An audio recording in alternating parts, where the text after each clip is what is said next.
పాడి రైతు సోదరులారా, ఇది మట్టి అవసరం లేకుండా పశుగ్రాసాన్ని పెంచుకునేటటువంటి హైడ్రోఫోనిక్స్ విధానం. ఇది ట్రేల్లో మనం పశుగ్రాసాన్ని పెంచుకోవచ్చు. ఇలాంటి మరిన్ని మంచి వీడియోస్ కోసం పశు విజ్ఞాన బడి ఛానల్ని సబ్స్క్రైబ్ చేయవలసిందిగా కోరుతున్నాను.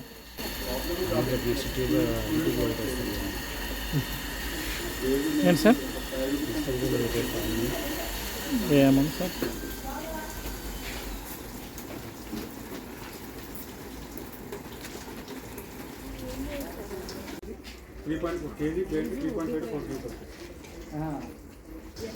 కేజీ గ్రెయిన్స్తో 3.5 to 4 kg వస్తుంది. ప్రోటీన్ బాగుంటుందా?